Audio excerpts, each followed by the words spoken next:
नमस्कार दोस्तों, स्वागत है आपका एक बार फिर से हमारे YouTube चैनल पटना वाले गुरुजी पे। दोस्तों, इस चैनल पे हमेशा शिक्षा विभाग से और शिक्षकों के संबंधित ही अपडेट आती है, इसलिए आप लोगों से एक छोटी सी रिक्वेस्ट है, विनती है दोस्तों कि आप इस चैनल पे इस वीडियो पे एक प्यार भरा लाइक जरूर कर दे, क्योंकि आपका लाइक करना ही हमारे मेहनत का फल होता है।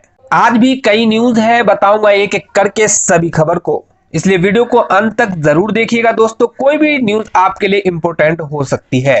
सबसे पहली खबर, हाईकोर्ट के आदेश के बाद भी हजारों फर्जी शिक्षकों का पता नहीं लगा पाई नीतीश सरकार, अब 1 लाख और करेगी बहाल। दोस्तों बता दूं आपको, बिहार में शिक्षक बहाली में अब तक जो फर्जीवाड़ा सामने आया है उसमें महिलाओं का पुरुष बनना, धर्म परिवर्तन, एक ही सर्टिफिकेट पे 2 जगह नौकरी और वेतन उठाना और फर्जी तरीके से मेरिट लिस्ट में आने के मामले सामने आ चुके हैं। मामले में 4 साल से जांच चल ही रही है।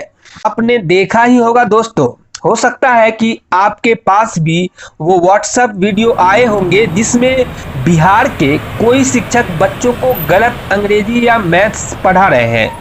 इसे देख और सुनकर चौंकने की जरूरत नहीं है, क्योंकि बिहार के सरकारी स्कूलों में 1 लाख से ज्यादा फर्जी शिक्षक पढ़ा रहे हैं। दुख यह है कि यह जानकारी होने और पटना हाईकोर्ट के आदेश के बाद भी इन्हें पहचान कर हटाने की कार्रवाई करीब 4 साल से किसी नतीजे पर नहीं पहुंची है।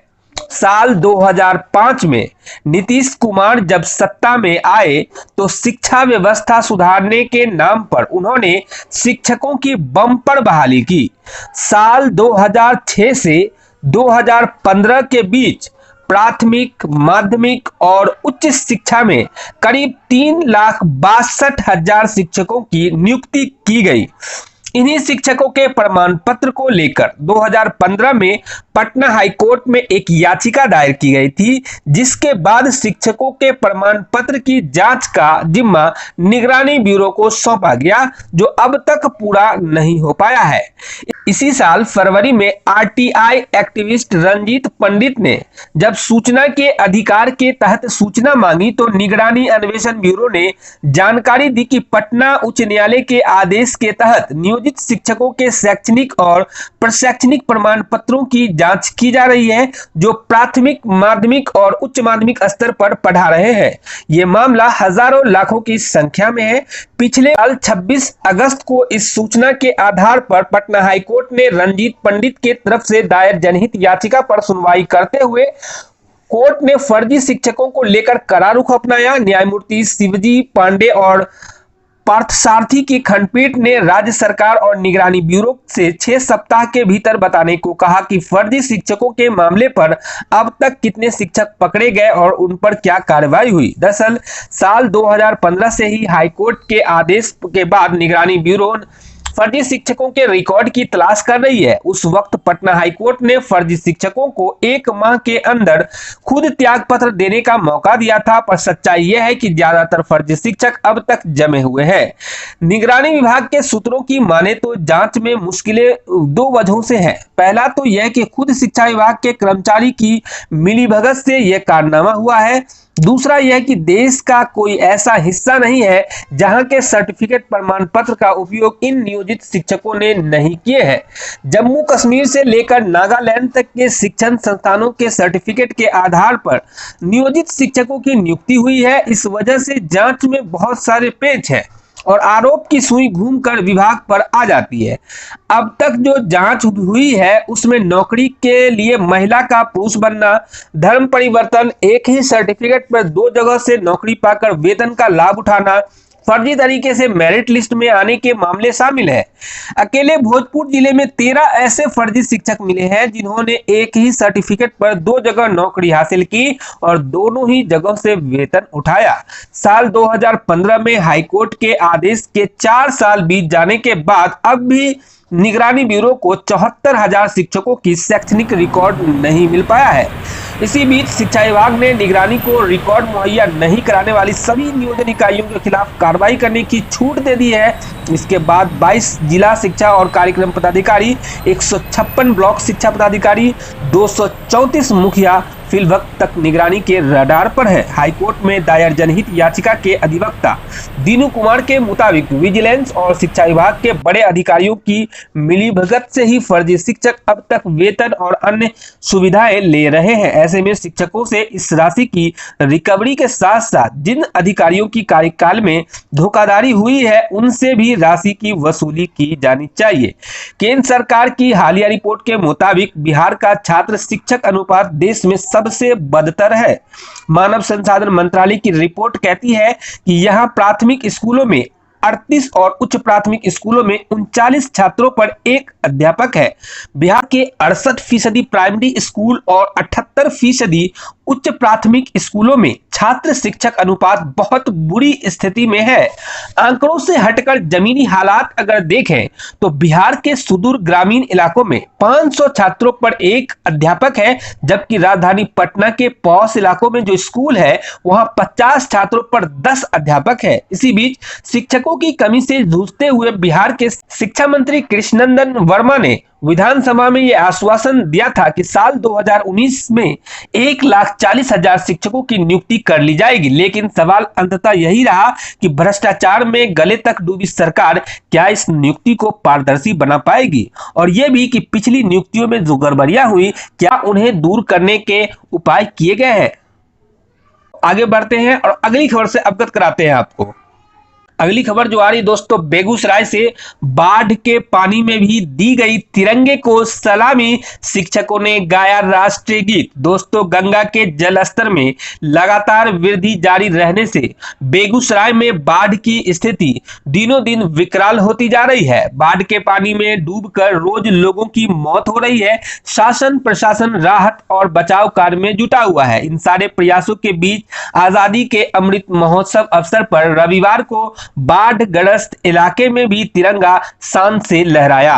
गंगा नदी के बाढ़ से प्रभावित इलाकों के विद्यालयों में शिक्षकों ने ठेहुआ से लेकर छाती भर तक पानी में खड़े होकर तिरंगे को सलामी दी। ऐसा ही नजारा देखने को मिला तेघड़ा प्रखंड के रामपुर प्राथमिक विद्यालय तथा बलिया प्रखंड के मसूदनपुर मध्य विद्यालय समेत अन्य जगहों पर भी यही खबर आ रही है, जहां लोगों को आशा नहीं थी कि इस बाढ़ के प्रलयकारी समय में विद्यालय में तिरंगा फहराया जाएगा, लेकिन प्रधानाध्यापक समेत सभी शिक्षक पानी में भीगकर विद्यालय पहुंचे और कमर भर से अधिक पानी में खड़े होकर राष्ट्रीय ध्वज फहराया और सलामी दी। इस दौरान कुछ अभिभावक और बच्चे भी उपस्थित हुए। झंडोत्तोलन करने के बाद पानी से बाहर आए शिक्षकों की ग्रामीणों ने सराहना की। इसका वीडियो और फोटो खूब वायरल किया जा रहा है। लोग कह रहे हैं कि आजादी के जश्न का जज्बा ऐसा ही होना चाहिए। जब प्रलयकारी बाढ़ में लोग घर से बाहर निकलने और पानी में जाने से परहेज कर रहे हैं, ऐसे दौर में भी यहाँ के शिक्षकों ने जो कार्य किया है उसकी जितनी सराहना की जाए कम है। इसी तरह साहेबपुर, कमाल, मटिहानी, बरौनी एवं बछवाड़ा प्रखंड के भी बाढ़ प्रभावित विद्यालयों में पानी में खड़े होकर शिक्षकों ने राष्ट्रीय ध्वज को फहराया। चलिए दोस्तों आगे बढ़ते हैं और अगली खबर बताते हैं आपको। अगली जो खबर आ रही है दोस्तों, शिक्षकों के खिलाफ रसोइया ने थाना में कराई प्राथमिकी दर्ज। हाँ जी दोस्तों, बिल्कुल सही सुना आपने। अंधराठारी थाना क्षेत्र के एक गांव में एक शर्मनाक खबर सामने आया है। एक प्राथमिक विद्यालय में कार्यरत एक शिक्षक के खिलाफ एक रसोइया ने गंभीर आरोप लगाते हुए स्थानीय थाना में प्राथमिकी दर्ज कराई है। से आरोपित शिक्षक घटना के दिन से फरार बताए जाते हैं। 22 वर्षीय पीड़ित रसोइया पूर्व से तलाकशुदा जिंदगी जी रही थी। लोगों ने उन्हें मोहल्ले में एक प्राथमिक विद्यालय में रसोइया के पद पर नियुक्त करा दिया। रसोइया के काम करने लगी। विद्यालय के एक 45 वर्षीय नियोजित शिक्षक ने न केवल रसोइया से जबरन नाजायज संबंध स्थापित किया, बल्कि विरोध करने पर रसोइया के नौकरी से हटाने की धमकी देता रहा। बात यहीं पर नहीं रुकी। रसोइया ने शिक्षक के दस्ती के कारण उनके बच्चे की मां बन गई। ज्यों-ज्यों समय बीतता गया बात बढ़ने लगी। एक दिन पीड़ित रसोइया को शिक्षक अपने घर बुलाकर पत्नी एवं 2-3 अन्य लोगों के सहयोग से उनके गर्भपात भी करा दिया। गर्भपात के समय उनकी बिगड़ती हालत देखकर आरोपित शिक्षक अपनी पत्नी के साथ दरभंगा भाग गए। पीड़िता 2 दिनों तक शिक्षक के यहां दर्द से कराहती रही। तब खोजबीन होने पर उन्हें मोहल्ले के लोगों द्वारा वहां से लाई गई। पहले सामाजिक स्तर पर पंचायत की आयोजन हुई। आरोपित शिक्षक पंचायत में उपस्थित नहीं हुए, तब मोहल्ले के लोगों ने चंदा चिट्ठा करके पीड़िता का इलाज कराया। 2 दिन पूर्व पीड़िता के लिखित शिकायत पर स्थानीय थाना में सुसंगत धाराओं में प्राथमिकी दर्ज कराई गई। शुक्रवार को पीड़िता के 164 के बयान को न्यायालय में कलमबद्ध किया गया। न्यायालय के निर्देश पर उनकी मेडिकल जांच भी कराई गई। आरोपित शिक्षक परिवार समेत फरार है। इस संबंध में थाना अध्यक्ष ने पूछने पर बताया कि गहन छानबीन की जा रही है। चलिए दोस्तों आगे बढ़ते हैं और अगली खबर बताते हैं आपको।